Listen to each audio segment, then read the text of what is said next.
मंगलाचरण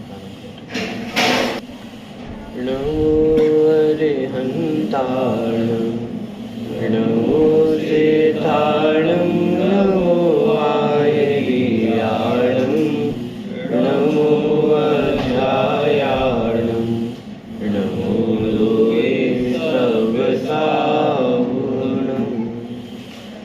मंगलं भगवान् वीरो मंगलं गतिमोहन मंगलं कुंजकुंडाद्यो जय धर्मोऽस्तु मंगलम् सर्वमंगलमाङ्गल्यं सर्वकल्याणकारिकं प्रदानं सर्वधर्माणां शरणं जयतु शास्त्रम् मोक्षमार्गस्य नेतारं भेतारं कर्मभूततां व्यापारं विश्वतत्त्वानां वन्दे तन्मयहरे।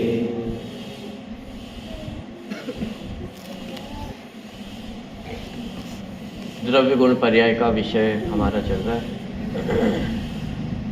कल द्रव्य का जो लक्षण है उत्पाद व्यय ध्रुव युक्तम सत, इस विषय पे अपनी चर्चा चली थी।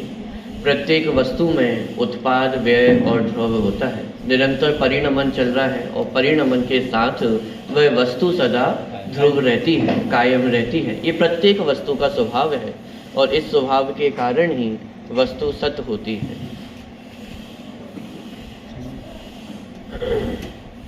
कल देखा था ये जो उत्पाद व्यय है इसको करने वाला कोई है क्या? कोई कर सकता है?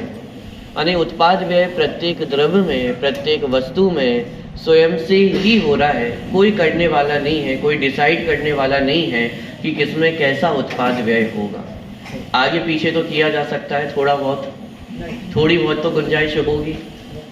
कल अपन ने देखा था सत्य में समझौता नहीं होता है, उत्पाद व्यय में भी हम समझौता नहीं कर सकते हैं। थोड़ा बहुत अपने मन का चला लें, थोड़ा बहुत वस्तु स्थिति के हिसाब से चल जाए, ऐसा नहीं होता है। प्रत्येक द्रव्य में उत्पाद व्यय स्वयं की योग्यता से हो रहा है, कोई उसमें कुछ करने वाला नहीं। तो उत्पाद व्यय और द्रव्य, अंत में जाते जाते अपन ने 3 बातें देखी थी। इसी उत्पाद व्यय द्रव्य के सिद्धांत से बात निकल करके आती है कि एक द्रव्य दूसरे द्रव्य का कर्ता नहीं है, कर सकता नहीं है और करने की आवश्यकता नहीं। कितनी चीजें हैं? 3 चीजें। एक द्रव्य दूसरे द्रव्य में कुछ करता नहीं है, कर सकता और करने की आवश्यकता नहीं। तो साहब करने की आवश्यकता क्यों नहीं है? करता नहीं है ये बात हमें समझ में आ गई है, कर सकता नहीं है ये भी थोड़ा थोड़ा समझ में आ जाता है, लेकिन आवश्यकता क्यों नहीं है? आवश्यकता तो सबको ही पड़ती है ना। एक छोटा सा बालक है तो उसे माता पिता की आवश्यकता नहीं होती है क्या? बालक को पढ़ना हो तो गुरुओं की आवश्यकता नहीं होगी क्या? अरे हमें मोक्ष मार्ग में आगे बढ़ना हो तो देव शास्त्र गुरु की आवश्यकता नहीं है क्या? आवश्यकता तो जीव को होती ही है ना। आवश्यकता तो आविष्कारों की जननी होती है। पूरा विश्व आवश्यकताओं के भरोसे ही तो चल रहा है और आप कह रहे हो आवश्यकता नहीं है। हाँ, आवश्यकता नहीं है। क्यों आवश्यकता नहीं है? क्योंकि यदि द्रव्य में कोई कमी होती तो आवश्यकता होती, लेकिन जब प्रत्येक द्रव्य गुणों से लबालब भरा हुआ है, प्रत्येक द्रव्य में उसके अनंत गुण है, तो फिर कुछ करने धरने की आवश्यकता कहाँ है? तो आज हम इसी विषय पे थोड़ा सा आगे बढ़ रहे हैं। अभी तक हमारी जितनी चर्चा हुई वो मुख्य रूप से द्रव्य और पर्याय, उत्पाद व्यय के अंतर्गत पर्याय का स्वरूप भी थोड़ा आ गया है। आज अपन गुणों की चर्चा करने वाले हैं। तो प्रश्न खड़ा होता है, ये गुण किसे कहते हैं? परिभाषा आप सभी ने पढ़ी होगी। जो द्रव्य के संपूर्ण भागों में और संपूर्ण अवस्थाओं में पाए जाते हैं उन्हें गुण कहते हैं। इसका मतलब ये द्रव्य कहाँ पाए जाते हैं? गुण कहाँ पाए जाते हैं? द्रव्य में ही पाए जाते हैं। द्रव्य के बाहर पाए जाते हैं क्या? कि द्रव्य के बाहर इन गुणों की सत्ता नहीं है। जो द्रव्य के संपूर्ण भागों में, संपूर्ण भागों में मतलब कितने भाग होते हैं द्रव्य के? जब हम यहाँ पे भाग शब्द कह रहे हैं तब वहां पे समझना वो द्रव्य कितना बड़ा है। जैसे 6 द्रव्य है, जीव, पुद्गल, धर्म, अधर्म, आकाश और काल। जीव द्रव्य कितना बड़ा है?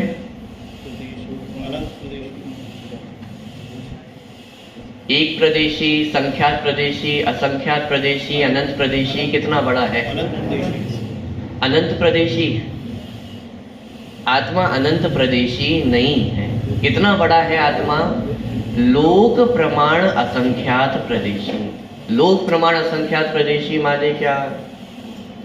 कि जितने लोक में प्रदेश है उतना ही आत्मा का आकार, माने अधिक से अधिक यदि विस्तार हो आत्मा का तो कितना होता है? लोक प्रमाण असंख्यात।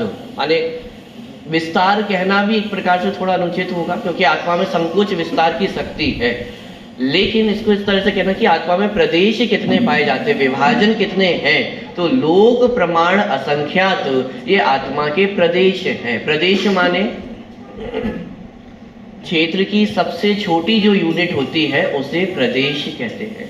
जैसे अपन वर्ग में, फीट में, किलोमीटर में, मीटर में, सेंटीमीटर में, इस प्रकार से क्षेत्र को नापा जाता है। तो इस क्षेत्र की जो सबसे छोटी यूनिट होती है उसे प्रदेश कहते हैं। तो पूछा जाए आत्मा कितना बड़ा होता है, तो असंख्यात प्रदेशी होता है। अब लेकिन असंख्यात भी असंख्यात प्रकार का होता है। आप कौन से असंख्यात की बात कर रहे हो? तो हम उस असंख्यात की बात कर रहे हैं कि जितने प्रदेश इस लोक में पाए जाते हैं उतने असंख्यात की बात कर रहे हैं। तो आत्मा असंख्यात लोक प्रमाण होता है। बात सही है कि अरे अभी भी बात सही नहीं है? असंख्यात लोक प्रमाण नहीं, लोक प्रमाण असंख्यात। क्या अंतर हो जाएगा? क्या अंतर हो जाएगा? लोक प्रमाण असंख्यात माने एक लोक में जितने असंख्यात प्रदेश है उतने ही प्रदेश एक आत्मा में है। असंख्यात लोक प्रमाण का अर्थ क्या हो जाएगा? कि पहले तो लोक को असंख्यात गुणा करो, फिर उसमें जितने असंख्यात प्रदेश होंगे उतने आत्मा के प्रदेश। लेकिन इतने सारे प्रदेश भी आत्मा में नहीं है। कितने प्रदेश है? एक लोक के बराबर ही आत्मा में प्रदेश है। तो एक लोक में कितने प्रदेश है? माने क्षेत्र की सबसे छोटी यूनिट करें तो इसके माध्यम से यदि लोक को नापने जाएंगे तो कितने प्रदेश मिलेंगे? असंख्यात प्रदेश मिलेंगे। और इतने ही प्रदेश एक आत्मा में होते हैं। तो आप पूछ सकते हो भैया जब एक प्रदेश माने एक आत्मा में ही असंख्यात प्रदेश है, एक आत्मा ही इस पूरे लोक के बराबर है, तो फिर बाकी के जीव कहाँ जाते हैं? हम और आप भी तो इसी लोक में रह रहे हैं। यदि एक जीव ही इतना विशाल है तो फिर बाकी के जीव कहाँ जाएंगे? कि संकोच विस्तार नाम की एक शक्ति आत्मा में है। जैसे रबर बैंड होती है ना, उसको अपन खींच भी सकते हैं, स्ट्रेच भी कर सकते हैं और सिकुड़ के भी रख सकते हैं। ऐसी ही शक्ति आत्मा में भी है। हाथी के शरीर में जाए तो इतना बड़ा भी हो जाता है और चींटी के शरीर में जाए तो छोटा भी हो जाता है। इस कारण अनंत अनंत जीव इस 3 लोक में भरे हुए हैं और कहीं कोई समस्या नहीं है। चलिए, क्या चर्चा चल रही थी? जो द्रव्य के संपूर्ण भागों में रहता है उसे गुण कहते हैं। तो हमने आत्मा को समझा, आत्मा कितना बड़ा है? असंख्यात प्रदेशी है। पुद्गल कितना बड़ा है? बहुत बढ़िया। संख्यात, असंख्यात, अनंत प्रदेशी। पुद्गल द्रव्य की तीनों प्रकार के ही प्रदेश पाए जाते हैं। क्यों? क्योंकि शुद्ध जो परमाणु है, माने जिसका दूसरा विभाजन नहीं कर सकते हैं, वो कैसा है? एक प्रदेशी है। माने शुद्ध जो पुद्गल द्रव्य है वो कितना होता है? एक प्रदेशी होता है। लेकिन पुद्गल द्रव्य में ये सामर्थ्य होती है कि वो बॉन्ड बना सकते हैं, आपस में जुड़ सकते हैं। तो एक पुद्गल परमाणु दूसरे पुद्गल परमाणु से मिलकर के 2 पुद्गल परमाणु माने स्कंद बना सकते हैं। 3 पुद्गल परमाणु आपस में मिलकर के स्कंद बना सकते हैं। ऐसे कितने परमाणु मिलकर के स्कंद बना सकते हैं? संख्यात, असंख्यात, अनंत। बात ख्याल में आ रही है? अब इसमें भी एक विशेषता है। जैसे 2 पुद्गल परमाणु आपस में मिलकर के यदि स्कंद बनाएंगे तो वो कितने प्रदेशी हो जाएंगे? 2 प्रदेशी हो जाएंगे। लेकिन दो प्रदेशी पुद्गल परमाणु को रहने के लिए जगह कितनी चाहिए? दो प्रदेश चाहिए। अच्छा, तीन प्रदेश, तीन परमाणु यदि मिलकर के एक स्कंद बनाते हैं तो उन्हें रहने के लिए कितनी जगह चाहिए होगी?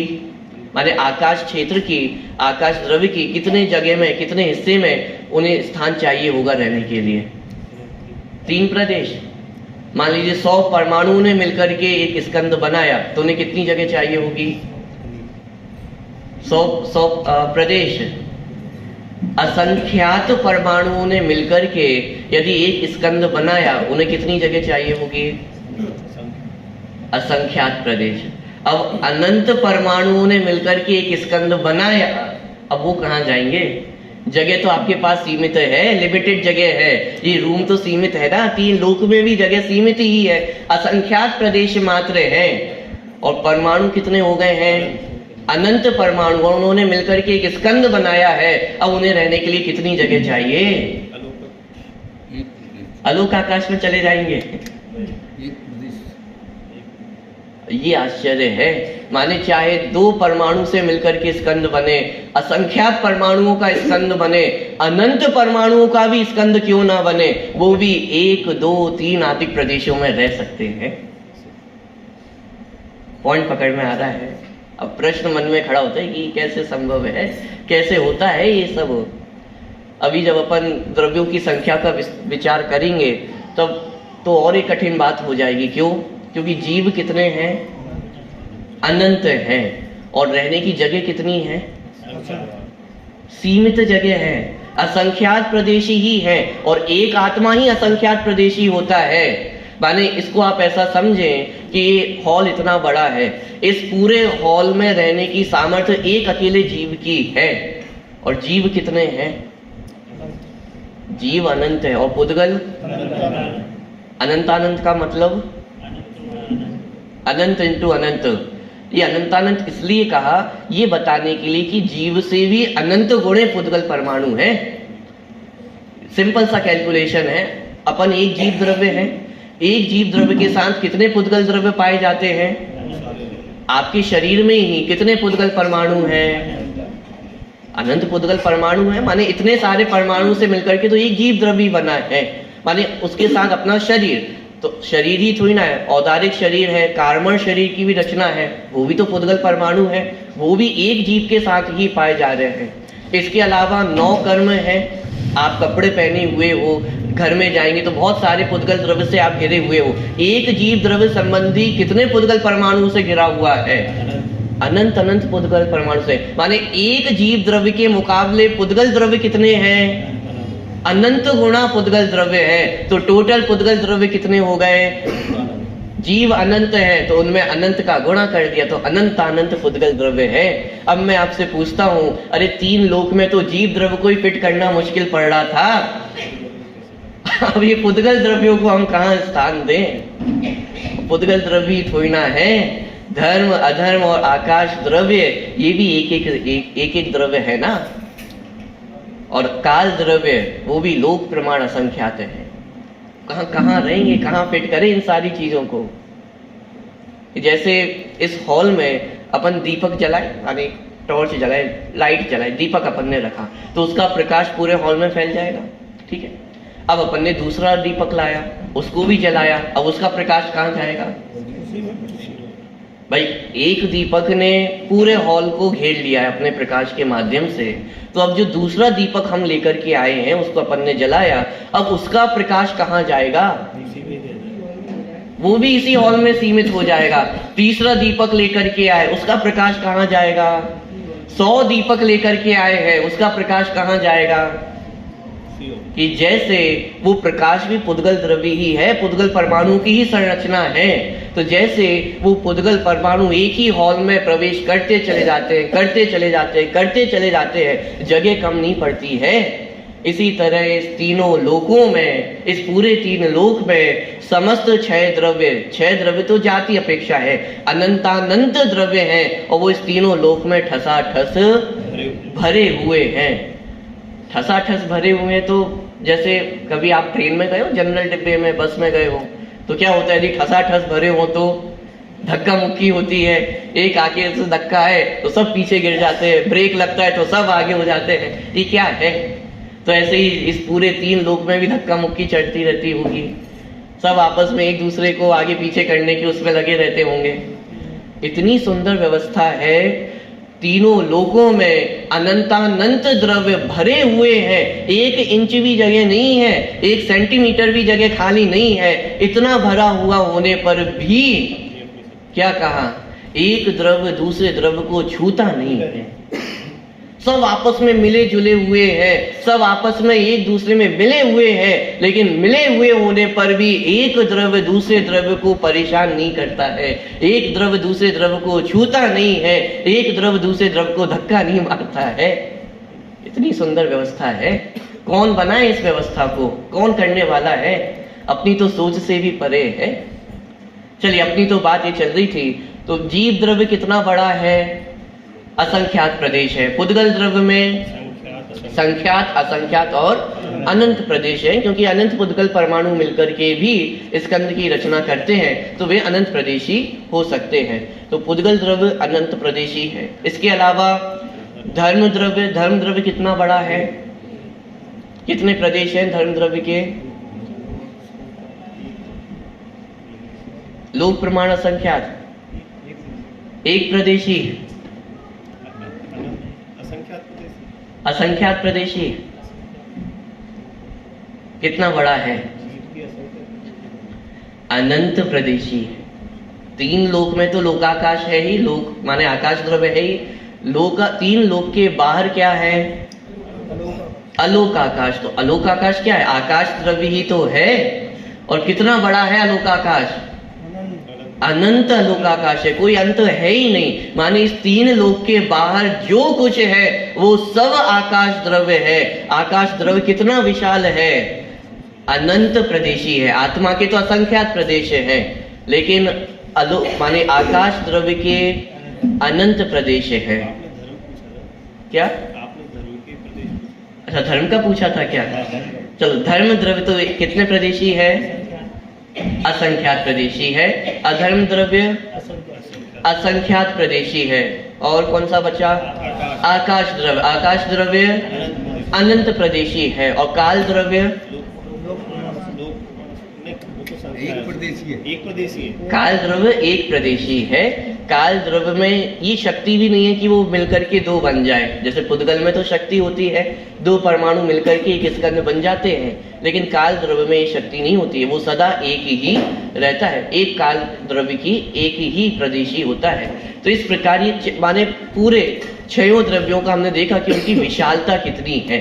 अब जब हमने ये कहा जो द्रव्य के संपूर्ण भागों में पाए जाते हैं, इसका अर्थ क्या हुआ कि आत्मा यदि असंख्यात प्रदेशी है तो उन असंख्यात प्रदेशों में ही कितने गुण पाए जाते हैं? अनंत गुण पाए जाते हैं। तो ऐसा होता होगा, ऊपर सिर की जगह पे ज्ञान गुण होता होगा, पैरों में चारित्र गुण होता होगा, हृदय के स्थान पे श्रद्धा गुण होता होगा। ऐसा है क्या? अरे, जब ये कहा जा रहा है कि जो द्रव्य के संपूर्ण भागों में पाया जाता है, इसका मतलब एक ज्ञान गुण की बात चल रही है। एक गुण को पकड़ो, वो एक गुण द्रव्य के कितने भागों में पाया जाता है? द्रव्य के संपूर्ण भागों में, ऊपर से लेकर नीचे तक संपूर्ण भागों में एक गुण पाया जाता है। ऐसे ही एक गुण नहीं, कितने गुण हैं आत्मा में? कितने गुण हैं द्रव्य में? अनंत गुण है, जो द्रव्य के संपूर्ण भागों में पाया जाता है। माने जहां भी देखेंगे हमें ज्ञान दिखाई देगा, दर्शन दिखाई देगा, चारित्र दिखाई देगा, सुख दिखाई देगा। कहीं एक जगह पर आकर के स्थित नहीं हो जाते हैं गुण। जगत में बहुत ध्यान केंद्र लगते हैं, ध्यान शिविर लगते हैं। कहाँ ध्यान कराया जाता है? कोई नाक का ध्यान कराता है, कोई नाभि का ध्यान कराता है, कोई हृदय का ध्यान कराता है। लेकिन मैं आपसे पूछता हूं, ज्ञान कहां पर है? क्या मात्र शरीर के किसी पर्टिकुलर अंग में ज्ञान है? ज्ञान, दर्शन, चारित्र, सुख, वीर, आत्मा के अनंत गुण क्या कोई पर्टिकुलर स्थानों पर है? अरे, संपूर्ण आत्मा ही तो ज्ञान स्वभावी है, संपूर्ण आत्मा ही तो दर्शन स्वभावी है, तो किसका ध्यान करें? कि साहब हमारे भगवान भी तो नासाग्र दृष्टि रखते हैं, वो भी तो नाक का ही ध्यान करते हैं। कि अरे भाई नाक का ध्यान नहीं करते हैं, वो तो अपने में लीन है, अपने ज्ञान स्वरूप को देख रहे हैं। जब ज्ञान स्वरूप को देखते हैं तो उन्हें तीन लोक को देखने की इच्छा नहीं होती है, इसलिए उनकी आंखें आदि बंद हो जाती हैं, पूरी बंद भी नहीं है। क्यों? नहीं देखने की इच्छा भी उन्हें नहीं है। यदि देखने की इच्छा नहीं है तो नहीं देखने की इच्छा भी उनको नहीं है। विचार करके देखो, अनंत भगवान, सिद्ध भगवान सर्वज्ञ स्वभावी है। आपको क्या लगता है सर्वज्ञ स्वभाव में एक अकेला अच्छा आत्मा ही दिखाई देता होगा? अरे तीनों लोग उनके ज्ञान में झलकते हैं। जिन पदार्थों को देख करके आप अपनी आंखें बंद कर लेते हैं, नाक बंद कर लेते हैं, कभी कोई बेसुरा शब्द कान में पड़ जाए तो कान बंद कर लेते हैं, वो चीजें भी अनंत सिद्ध भगवान के ज्ञान में आती हैं या नहीं आती है? ऐसा नहीं ये केवल ज्ञान में सब अच्छा अच्छा ही झलकता हो और केवली भगवान कैसे, उन्हें ये सब देखने की भी इच्छा नहीं है। अरे ये सब अच्छे पदार्थ देखने की इच्छा नहीं है तो बुरे पदार्थों को जानने से बचने की भी इच्छा नहीं है। सारी चीजें उनके ज्ञान में झलक रही हैं। विचार तो करके देखें। हमें लगता है हम केवल ज्ञान को प्राप्त कर लें, मुझे यही केवल ज्ञान प्राप्त हो जाए, लेकिन यदि यहीं पे केवल ज्ञान आपको प्राप्त हो गया, पागल हो जाओगे। क्यों? क्योंकि वो तो वीतरागी हैं, इसलिए केवल ज्ञान को झेलने की सामर्थ्य है। आप वीतरागी हो क्या? आपको केवल ज्ञान प्राप्त हो जाएगा तो आप क्या करोगे? सबसे पहले साहब मेरा अगला भव कौन सा होने वाला है, और कहीं पता चल गया कि अगले भव में तो त्रियंच बनने वाले हैं, नरक में जाने वाले हैं, क्या होगा? ये जीवन भी आप शांति से नहीं जी पाओगे। 50 वर्ष बचे होंगे तो कैसे काटोगे 50 वर्ष? दिन रात ही चिंता लगी रहेगी कि नरक में ना चले जाऊं, नरक में ना चले जाऊं। आपको यदि पता चल जाए आपके पीठ पीछे क्या बातें होती हैं, आपकी किसी एक व्यक्ति के बारे में भी पता चल जाए कि अच्छा वो मेरे बारे में ऐसा कह रहा था, आपका पूरा दिन खराब हो जाता है, आपके महीनों आपकी सालों निकल जाती है एक व्यक्ति के संबंध में। केवल ज्ञान होगा तो पूरा विश्व आपके बारे में क्या सोचता है, एक एक व्यक्ति आपके बारे में क्या सोचता है। वीतरागता नहीं होगी तो पागल हो जाएंगे। बोलो माता पिता को यदि चोट लग जाए, थोड़ा सा भी यदि चोट लग जाए तो दुख होता है या नहीं होता?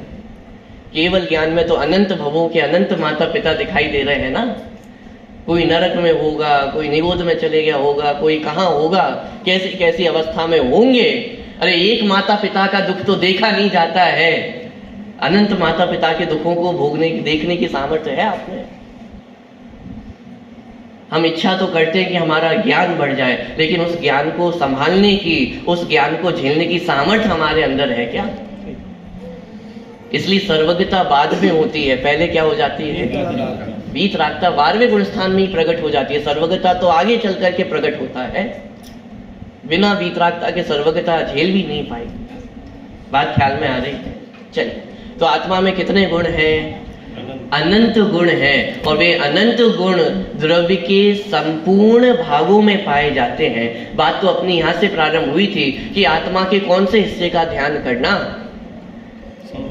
कि अरे संपूर्ण आत्मा ही जानने में आता है, संपूर्ण आत्मा ही ज्ञान स्वभावी जानने में आती है, दर्शन स्वभावी जानने में आती है। किसी एक पर्टिकुलर स्थान का ध्यान नहीं किया जाता है। बात ख्याल में आ रही है? शक्कर होती है तो शक्कर ऊपर से मीठी होती है कि नीचे से मीठी होती है? शक्कर चलो थोड़ा छोटा दाना हो गया, मिश्री ले लेते हैं तो मिश्री का दाना, चलो गुड़ ले लेते हैं और बड़ा कर लेते हैं, तो वो गुड़ ऊपर से मीठा होता है, नीचे से मीठा होता है, अगल से मीठा होता है, बगल से मीठा होता है। कहाँ से मीठा होता है? सर्वस्व उसका कैसा है? मिठास से भरा हुआ है। किसी एक अंग में उसमें मिठास नहीं है, उसके सर्वस्व में मिठास भरी हुई है। ऐसे ही जो द्रव्य के संपूर्ण भागों में पाया जाता है उसे गुण कहते हैं। ये एक पार्ट हुआ। अगला क्या है? जो द्रव्य के संपूर्ण भागों में और उसकी संपूर्ण अवस्थाओं में पाया जाए उसे गुण कहते हैं। अभी अवस्था क्या है? 3 चीजें हैं, द्रव्य, गुण और पर्याय। जगत में इसके अलावा और कुछ भी नहीं है। जो कुछ मिलेगा वो आपको इन 3 चीजों में ही मिलेगा। तो द्रव्य के अंदर गुण पाए जा रहे हैं, बात तो हमें समझ में आ गई। जो द्रव्य के संपूर्ण भागों में पाया जाए, ये द्रव्य की बात थी। माने गुण कहाँ पाए जाते हैं? उसके द्रव्य में पाए जाते हैं। अब ये अवस्था क्या चीज है? अवस्था माने पर्याय, जो द्रव्य के संपूर्ण भागों में पाई जाती है और जो द्रव्य के संपूर्ण पर्यायों में भी पाई जाती है। माने आज तक एक द्रव्य की कोई भी ऐसी पर्याय नहीं हुई है, कोई भी ऐसी अवस्था नहीं हुई है जिसमें उसके गुणों ने उसका साथ छोड़ दिया हो। शक्कर होती है, शक्कर की अपन कितनी दयनीय स्थिति करते हैं। कभी उसको दूध में मिला देते हैं, कभी पानी में मिला देते हैं, शिकंजी बनाते तो उसके शत्रुओं के साथ भी मिला देते हैं, नींबू के साथ, नमक के साथ, मिर्ची के साथ। तो मिर्ची लगती है तो हम क्या करते हैं? मीठा खाते हैं, शक्कर खाते हैं, और हम उसी को किसके साथ मिला देते हैं? वो एक शिकंजी में हम ये सारी चीजें उसमें डाल देते हैं। उस बेचारी शक्कर की क्या स्थिति होती होगी, क्या हालत होती होगी? नींबू के संयोग में आकर के खट्टी हो जाती होगी, नमक के संयोग में आकर के खारी हो जाती होगी, ऊपर से और थोड़ी काली मिर्च डाल दी है तो उसमें मिर्ची भर जाती होगी। क्या होता होगा? अरे क्या बताए, इतनी दयनीय स्थिति हो जाती है कि एक बार जब पानी में डाल देते हैं, घोल देते हैं, तो शक्कर का अस्तित्व ही समाप्त हो जाता है। दिखती है क्या शक्कर? लेकिन मैं आपसे पूछूं, जब हम शिकंजी पीते हैं तब आपको एक एक चीज का अलग अलग स्वाद आता है या नहीं आता है? शिकंजी पी और थोड़ा खारा अधिक लग रहा है, खारापन अधिक लग रहा है, तो आप क्या समझ जाते हैं? नमक ज्यादा हो गया है। खट्टापन ज्यादा हो तो नींबू ज्यादा हो गया है, मिठास ज्यादा हो जाए तो, माने इतना सब कुछ मिला जुला देने पर भी, इतनी परिस्थिति विकट कर देने पर भी, ऐसी अवस्था में भी प्रत्येक द्रव्य के गुणों ने उसका साथ छोड़ा क्या? जो द्रव्य के संपूर्ण अवस्थाओं में पाया जाए, वो शक्कर किसी भी अवस्था में हो, चाहे पानी में मिलाए, चाहे दूध में मिलाए, चाहे वो करेले के साथ कड़वे काढ़े में मिला दें, वो शक्कर तो मीठी ही रहती है। वो मिठास शक्कर का साथ कब छोड़ देती है? अरे किसी भी परिस्थिति में नहीं छोड़ती है। अच्छा चलो, आजकल की शक्कर तो मीठी होती है, आज से 100 वर्ष पहले की शक्कर कैसी होती होगी? कैसी होती होगी? और चलो आज की शक्कर तो मीठी होती है, लेकिन आगे आने वाली पीढ़ी तो बड़ी सत्यानाशी है, पता नहीं शक्कर का क्या कर देगी। आगे 100 वर्षों के बाद वो शक्कर कैसी होगी? तब भी मीठी होगी। अच्छा 1000 वर्ष पहले जाकर के देखें तो भैया तब तो शक्कर बनती नहीं थी। अरे गन्ना तो होता था, वो गन्ना कैसा होता था? मीठा होता था। और आज का गन्ना साहब बहुत प्रदूषण हो गया है, वातावरण चेंज हो गया है, बहुत सारी परिस्थितियां बदल गई हैं, कुछ तो बदल गया होगा। अरे तब भी मिठास ही थी, आज भी मिठास है। और चलो ये तो अभी अवसरपणी काल चल रहा है, फिर कभी एक दूसरा काल प्रारंभ होगा, उत्सरपणी प्रारंभ होगी, तो उसमें कुछ चीजें बदल जाएंगी। नींबू खारा हो जाएगा, नमक खट्टा हो जाएगा। कब हो जाएगा? कि अरे चाहे परिस्थितियां कैसी भी हो, गुण अपने द्रव्य का साथ कभी भी नहीं छोड़ता है। अच्छा शक्कर को यदि प्लास्टिक के डिब्बे में रखे और एक सोने के डिब्बे में रखे तो वो मिठास किस में ज्यादा आएगी? प्लास्टिक का डिब्बा और कहाँ सोने का डिब्बा, अंतर है या नहीं है? जमीन आसमान का अंतर है, कीमत का अंतर है। सोने का डिब्बा सोने का है, प्लास्टिक का डिब्बा तो आप ऐसे ही फेंक दो। सोने का डिब्बा फेंकोगे क्या? तो दोनों में शक्कर रखी हुई है, तो कौन सी शक्कर में ज्यादा मिठास आएगी? दोनों में बराबर आएगी। हमें तो मिठास अलग अलग लगती है ना। कभी आपको स्टील की थाली में भोजन कराया जाए और कभी आपको चांदी की थाली में भोजन कराया जाए, स्वाद किसमें अधिक लगता है? हमारा मान सम्मान किसमें अधिक लगता है? लेकिन विचार करके देखें क्या बढ़ गया है। चाहे सोने की थाली हो, चांदी की थाली हो, या वो पत्ते में ही बिछा करके दे दिया जाए, क्या बिगड़ने वाला है? द्रव्य में उसके गुणों का साथ कभी भी छूटता। अरे द्रव्य कैसी भी अवस्था में हो, किसी भी प्रकार की अवस्था में हो, गुण उसका साथ कभी भी नहीं छोड़ते हैं। शक्कर किसी भी परिस्थिति में हो। अच्छा चलो ये सब तो चीज़ें ठीक है, लेकिन आप एक बात बताओ, एक माने हमारे एक बब्बा जी थे, 100 वर्ष पहले थे, और उन्होंने एक एक्सपेरिमेंट किया था। क्या एक्सपेरिमेंट किया था कि एक डिब्बे में उन्होंने शक्कर भी डाल दी और उसी डिब्बे में वो नमक भी डाल के गए थे। कब? 100 वर्ष पहले। और आज वो घर की हमने खुदाई करी तो एक हमें एक डिब्बा मिला जिसमें वो शक्कर भी थी और वो नमक भी था। तो मैं आपसे पूछता हूँ, 100 वर्ष बाद आज जाकर के वो शक्कर में कितना खारापन भर गया होगा और नमक में कितनी मिठास भर गई होगी। 100 वर्षों से एक साथ है, संगति का असर होता है कि नहीं होता है? जगत में तो कहते हैं ना कि बुरे जनों की संगति नहीं करनी चाहिए, कुसंगति में नहीं पड़ना चाहिए, सत्संगति करनी चाहिए। तो संगति का असर होता है या नहीं होता है? शक्कर ने नमक की संगति की ना 100 वर्षों तक, तो असर होगा कि नहीं होगा? कि अरे कितनी ही वर्षों तक रखी रहे तो भी संगति का रंच मात्र भी असर नहीं होता है। कि साहब आप कैसी उल्टी उल्टी बातें पढ़ा रहे हो, तो ये कुसंगति करने लग जाएं? क्या चाहते हो आप? अरे लेकिन अपने गुणों का तो विश्वास करो कि ये गुण कभी भी बदलते नहीं है। साहब आप कहोगे ऐसा नहीं है, जैसे कोई सड़ा फल रखा जाए, एक टोकरी में सड़ा फल हो और बाकी सारे अच्छे फल हो, तो एक बुरा फल बाकी सारे फलों को क्या कर देता है? खराब कर देता है ना। तो संगति का असर तो होता ही है ना। मैं आपसे पूछता हूं, उसी टोकरी में आपने फल रखे हुए थे, उस टोकरी का क्या बिगड़ता है? उसमें वो भी तो संगति में है ना, वो बुरे फल की। चांदी का बर्तन है, उसमें अपन ने कुछ भी सड़ी गली वस्तु रख दी, उस चांदी के बर्तन का क्या बिगड़ता है? कुछ भी तो नहीं बिगड़ रहा है। इसका मतलब यदि बिगड़ने की योग्यता है तो वो भी स्वयं की योग्यता है। अरे संगति से कोई बिगड़ता नहीं है। स्वयं में कमजोरी होगी तो कुसंगति ना भी मिले, अच्छे संयोगों में भी कौन सुधर जाता है? और जिसको सुधरना हो तो विपरीत परिस्थितियों में रह करके भी, महावीर भगवान को सुधरना था तो कहाँ सुधर गए? शेर की पर्याय में भी सुधर गए। और नहीं सुधरना था तो आदिनाथ भगवान के होते हुए भी, साक्षात तीर्थंकर की दिव्य ध्वनि सुनते हुए भी नहीं सुधरे। कितना असर होता है संगति का? अरे स्वयं की योग्यता है। ये गुण द्रव्य का साथ कभी भी नहीं छोड़ते हैं। ये द्रव्य किसी भी परिस्थिति में रहे। जीव की परिस्थिति कैसी कैसी हुई है, निगोद में गया है, त्रियंच नरक, ये सारी अवस्थाएं जीव की हुई है ना, ये सारी जीव की परिस्थितियां हुई हैं। लेकिन इन सारी परिस्थितियों में जीव के गुणों ने जीव का साथ कब छोड़ दिया? जो निगोद में सो ही मुझ में सो ही मोक्ष मझार, अंतर भेद कछु भी नाही। कौन भेद गिनता है? अनंत भगवान भेद बता रहे हैं, सिद्ध भगवान भेद बता रहे हैं, आचार्य उपाध्याय साधु परमेष्ठी भेद बता रहे हैं क्या? कि अरे देव शास्त्र गुरु तो हमें ये बता रहे हैं कि कुछ भी अंतर नहीं है और भेद गिने।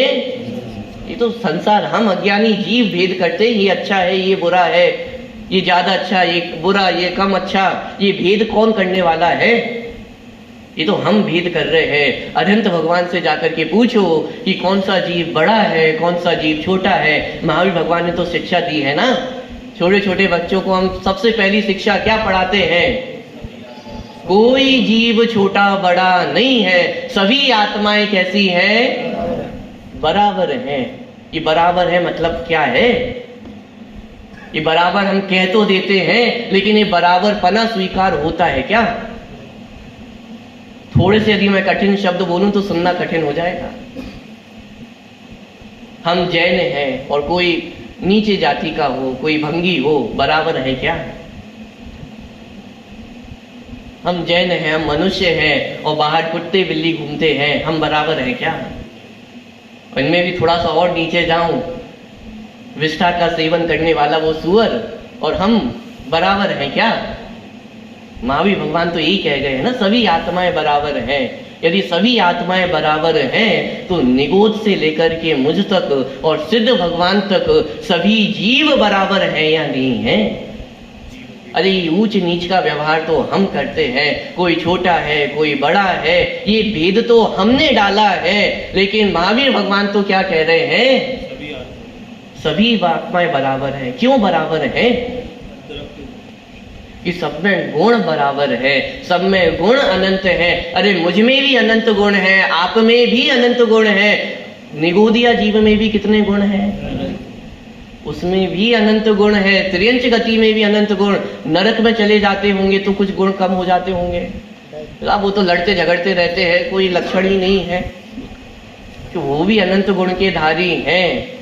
और कोई नालायक बच्चा हो, आपकी बात नहीं मानता हो, फेल हो जाता हो, गुण कम होंगे, ज्ञान कुछ कम हो गया होगा कि अरे उसमें भी अनंत गुण है। और जब यहाँ पे बराबर की बात कही जा रही है ना, तो सिर्फ मात्र गिनती की ही बराबर पना नहीं है। क्या पॉइंट पकड़ना, गिनती में तो गुण कितने हैं?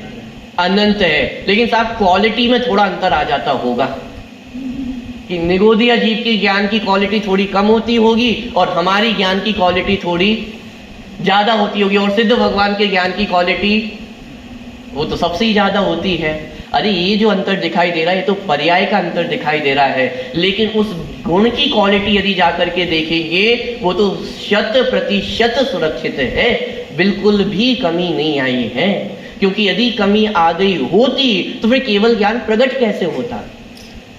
यदि क्वालिटी में थोड़ा सा कम हो गया होता, कमी आ गई होती, तो फिर केवल ज्ञान जैसे ज्ञान की दिव्यता वो प्रकट कैसे होती? और जितने अनंत सिद्ध भगवान बने हुए हैं, अन्य दर्शन में तो एक व्यवस्था है कि बने बनाए भगवान मानते हैं वो, लेकिन जैन दर्शन में तो बना बनाया कोई नहीं है। सबका प्रारंभ तो कहां से हुआ था? जितने आज तक अनंत सिद्ध भगवान हुए हैं, उनका प्रारंभ तो निगोद अवस्था से ही हुआ था ना। तो यदि निगोद अवस्था में गुणों में कोई कमी आ गई होती, कोई क्वालिटी में कमी आ गई होती, तो फिर वे केवल ज्ञान को प्राप्त कैसे करते? पॉइंट पकड़ में आ रहा है। अरे जब महावीर भगवान ने कहा कि सभी आत्माएं बराबर है, इसका अर्थ हमारे ख्याल में आता है कि नहीं आता है? सभी जीव बराबर है। क्यों? सभी जीवों में अनंत गुण पाए जाते हैं। सभी जीव तो बराबर है, लेकिन जीव ज्यादा बड़ा है कि पुद्गल ज्यादा बड़ा है? क्या प्रश्न ख्याल में आया? ज्यादा शक्तिशाली कौन है? जीव ज्यादा शक्तिशाली है कि पुद्गल ज्यादा शक्तिशाली है? ऐसा लड़ाई झगड़ा खड़ा हो जाएगा छयों द्रव्यों में। जीव कहेगा मुझ में जानने देखने की शक्ति है, पुद्गल कहेगा बिना मेरे रह सकते हो क्या संसार में? रह के बता दो मेरे बिना। बिना पुद्गल द्रव्य की कोई जीव संसार में रह भी नहीं सकता है। तो कौन बड़ा हुआ? धर्म द्रव्य कहेगा मेरे बिना चल सकते हो क्या? चल के बता दो। अधर्म द्रव्य कहेगा मेरे बिना रुक सकते हो क्या? आकाश द्रव्य कहेगा अरे मेरे बिना कहीं रह सकते हो क्या? ये रहने की व्यवस्था किसने करी है? मैंने की है। और काल द्रव्य कहेगा इस जगत का एक एक परिणमन कौन करा रहा है? मैं करा रहा हूं। मैं आपसे पूछता हूं सबसे बड़ा कौन है? सबसे शक्तिशाली कौन है? अरे जब समानता की बात की गई है, वहां पर मात्र जीवों में ही समानता की बात नहीं है। छयों द्रव्य कैसे है? समान है, कोई छोटा बड़ा नहीं है। जीव में भी अनंत गुण है, पुद्गल में भी अनंत गुण है। धर्म अधर्म आकाश काल, अरे प्रत्येक द्रव्य में कितने गुण हैं? अनंत गुण है। कौन से द्रव्य को छोटा कहे, कौन से द्रव्य को बड़ा कहे? जिनवाणी में पुद्गल द्रव्य को भी जड़ेश्वर कहा है। जैसे अपन ईश्वर बन जाते हैं जब अपनी संपूर्ण शक्तियों को प्राप्त हो जाते हैं, केवल ज्ञान को प्राप्त हो जाते हैं, तो हम कौन बन जाते हैं? ईश्वर बन जाते हैं। ऐसे ही उस पुद्गल परमाणु को भी जड़ेश्वर कहा है। वो भी अपने आप में ईश्वर है, संपूर्ण शक्तियों को धारण करने वाला है। एक पुद्गल परमाणु में अनंत शक्ति है। वो अनंत शक्तियों का धनी है, स्वामी है। पॉइंट पकड़ में आ रहा है? बॉम्ब कौन सा बड़ा होता है? एटम बम को आज के समय में सबसे बड़ा बम माना जाता है ना। तो एटम माने सबसे छोटी यूनिट है ना। माने आज के विज्ञान के हिसाब से भी देखें तो सबसे ज्यादा शक्ति वो किसमें मानते हैं? स्कंद में इतनी शक्ति नहीं होती है, परमाणु में अधिक शक्ति है। पॉइंट पकड़ में आ रहा है? अरे एक एक द्रव्य अपनी अनंत अनंत शक्तियों को लिए हुए है। हम क्या अभिमान करें? किस बात का अभिमान करें कि मेरी सत्ता कुछ अधिक है और दूसरे की सत्ता कुछ कम हो? अरे जगत में ऐसा नहीं है। प्रत्येक द्रव्य बराबरी की सत्ता से खड़ा हुआ है। एक एक पुद्गल परमाणु, एक एक द्रव्य, धर्म अधर्म, आकाश काल, सब बराबरी की सत्ता को लिए हुए हैं। कोई किसी से बड़ा नहीं है। अरे कोई बड़ा नहीं तो छोटा भी तो नहीं है। तुम यदि किसी से बड़े नहीं हो तो छोटे भी तो नहीं हो। समानता की ही तो बात की जा रही है। अरे जब छोटे बड़े नहीं है तो राग द्वेष क्यों करना? जब बड़ा नहीं हूं तो अभिमान किस बात का, और जब छोटा नहीं हूं तो दीनता किस बात की? इसका अर्थ है वीतरागता। क्यों जिनेन्द्र भगवान को वीतरागता प्रकट होती है? क्योंकि उन्हें सारे पदार्थ बराबर दिखाई दे रहे हैं, समान दिखाई दे रहे हैं। तो राग द्वेष करे तो करे किससे? छोटा बड़ा माने तो माने किससे? अरे जब जगत में सब चीजें ही बराबर हैं। पॉइंट पकड़ में आ रहा है। तो जो द्रव्य के संपूर्ण भागों में और उसकी संपूर्ण अवस्थाओं में पाया जाए उसे क्या कहते हैं? गुण कहते हैं। अंतिम पॉइंट, तो इस द्रव्य के साथ, इस जीव द्रव्य के साथ उसके अनंत गुण हमेशा साथ में रहे हैं कि नहीं रहे हैं? किसी परिस्थिति में गए हो, चाहे मिथ्या दृष्टि भी क्यों ना हो गए हो, घोर मिथ्या दृष्टि हो गए हो, तीर्थंकर के सामने भी विपरीत मत चलाने को तैयार हो गए हो, तो भी हमारे अनंत गुण उनमें से कोई भी कम हुआ कि नहीं हुआ? जब सभी आत्माओं में बराबर गुण है तो फिर किससे राग करें और किससे द्वेष करें? लेकिन सच बताना, हमारी दृष्टि आज कहाँ होती है? अपने से अधिक दूसरों पर नहीं होती है, और दूसरों पर भी उनके गुणों पे होती है, अवगुणों पे होती है। पूजन करने बैठते हैं तो अपनी थाली का तो पता नहीं, लेकिन बगल वाले की थाली का पूरा हिसाब किताब होता है कि जल चढ़ाया था कि नहीं चढ़ाया था, चंदन चढ़ाया कि नहीं चढ़ाया। बोलो, दो लोग आपस में मिलते हैं तो किसकी चर्चा करते हैं? किसी तीसरे की ही तो चर्चा करते हैं, और तीसरे की भी गुणों की चर्चा होती है या अवगुणों की ही तो चर्चा करते हैं कि वो वैसा है, वो वैसा है। हमारे अंदर कितने अवगुण हैं उनकी तो चर्चा भी नहीं होती है, और सामने वाले की भी गुणों की नहीं। किसकी चर्चा में हमारा जीवन चला जाता है? अवगुणों की चर्चा में ही हमारा जीवन चला जाता है। हमारी दृष्टि कहाँ पर है? और यहाँ जिनेन्द्र भगवान क्या कह रहे हैं कि भैया सब समान है। कहाँ आप गुणों को देखने में अपना जीवन व्यर्थ कर रहे हो? अरे दूसरों में भी देखना है तो गुणों को देखो और अपने भी गुणों को पहचानो। जब इन गुणों को देखते हैं तो कोई अच्छा बुरा दिखाई नहीं देता है।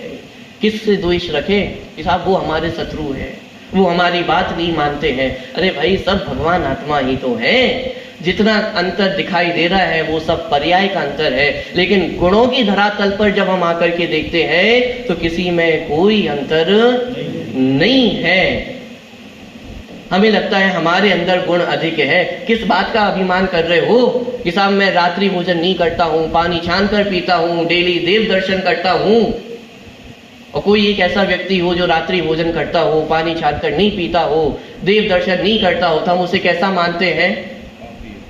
पापी है, हमसे छोटा है, हमसे कम है। लेकिन किस भ्रम में रह रहे हैं? आप प्रथमायुग उठा करके देखो, गुरु यहीं रह जाते हैं और शिष्य उनसे पहले मोक्ष प्राप्त कर लेते हैं। हम अंजन चोर को चोर ही कहते रह गए और वो तो निरंजन हो गए ना।